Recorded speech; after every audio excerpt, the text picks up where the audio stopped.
कुल मिलाकर अगर नौकरी की बात करें राज्य में बच्चों का, तो सारे बर्डन सरकार के ऊपर आने दिखाई देता है। लेकिन सरकार अभी जिस तरीके से हम लोगों ने सोचा है, सभी को नौकरियां तो दे नहीं सकते हैं। तो सेल्फ एम्प्लॉयमेंट, चूंकि नौकरी तो सबको हम दे नहीं सकते हैं, ये भी बात बिल्कुल मान के चलना होगा। जैसे मुख्यमंत्री रोजगार सृजन योजना हम लोगों ने प्रारंभ किया, जिससे बड़े पैमाने पर सेल्फ एम्प्लॉयमेंट जनरेट करने का एक हम लोगों ने प्रोग्राम तैयार किया। लेकिन आज उसमें भी बहुत रफ्तार आई है, मैं नहीं कह सकता। और वो इसलिए हमने शुरू किया क्योंकि यहां का जो एक बहुत बड़ा वर्ग है, एसटी एंड एससीज, जो लगभग 50% का पॉपुलेशन है यहां पर, इनको बैंक पूरी तरीके से नकार देती है। इनको कभी भी इन समूह को सपोर्ट नहीं करती, ना हाउस लोन में, ना कोई गाड़ी के खरीद में, किसी भी तरीके का। अभी मैं कल परसों ही एक रिव्यू ले रहा था चाईबासा में, वहां पर बैंकों कितने थे? 7% था अगर बड़ों को छोड़ दें। बैंकों में कितने पैसे? 7% था सर। हाँ, और ये बैंकों में वैसे कितने? अगर करते हैं तो 30%। नहीं, बैंकों में कितने पैसे थे? 26,000 करोड़। 26,000 करोड़, छोटे से बैंक डिस्ट्रिक्ट में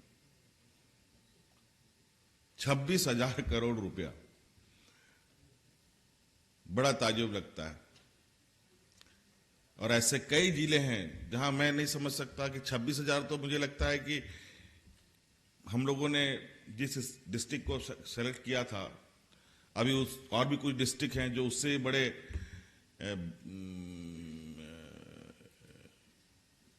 पैसों का मूवमेंट करते हैं। 50,000, 60,000, लाख करोड़ रुपए से कम नहीं होगा। जैसे धनबाद हो, जैसे हमारा जमशेदपुर हो, कई ऐसे जिले होंगे। लेकिन यहां जो लैंडिंग परसेंटेज है बहुत बुरा है। तो हमने ये स्कीम स्टार्ट किया, एकदम मिनिमम परसेंटेज में 5-6% में लोगों को लोन उपलब्ध कराना। और इनफैक्ट सरकार को कई स्कीम में सरकार खुद गारंटर के रूप में खड़े होने का हमने प्रॉमिस भी किया। फिर भी लोग उसमें इंटरेस्ट लोगों ने नहीं लिया। जबकि अगर वो बैंक में जाएं, अगर बैंक सपोर्ट भी कर देता है, तो मुझे लगता है कि 14-12-10% से कम परसेंटेज उसको इंटरेस्ट नहीं लगेगा।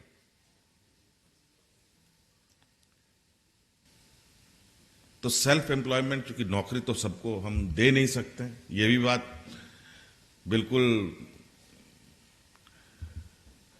मान के चलना होगा। यहां के लोगों का जो सोच है, काम करने का तरीका है, यहां मैक्सिमम लोग नौकरी की तलाश में करते हैं। जो पढ़ लिख लेते हैं थोड़ी, वो सरकारी नौकरी या प्राइवेट नौकरी में जाना चाहते हैं।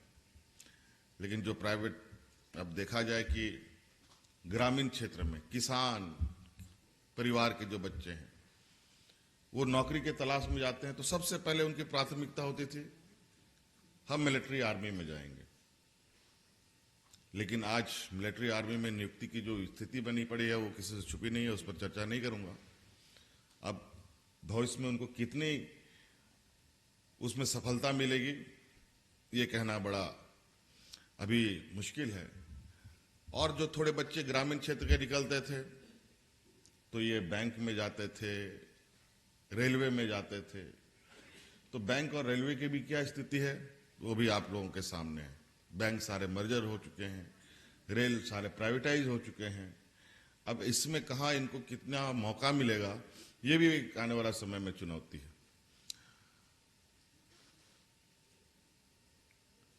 कुल मिलाकर अगर नौकरी की बात करें राज्य में बच्चों का, तो सारे बर्डन सरकार के ऊपर आने दिखाई देता है। लेकिन सरकार अभी जिस तरीके से हम लोगों ने सोचा है, सभी को नौकरियां तो दे नहीं सकते हैं। तो सेल्फ एम्प्लॉयमेंट कैसे जनरेट हो, इस पर हम लोग का विशेष फोकस है। और रूरल इकोनॉमी कैसे एक स्टार्टअप में चेंज हो, ये हम लोग का फोकस है। और इस स्टेट का मैं समझता हूं कि अगर ग्रामीण इलाका हमारा जहां 80% लोग रहते हैं, अगर उनको हम स्ट्रांगली एस्टेब्लिश कर लेते हैं तो डेफिनेटली है कि वो एक ग्रास रूट लेवल का चीज है। अगर वो स्ट्रांग हो गया तो फिर आगे चलने में दिक्कत मुझे लगता है नहीं होगी।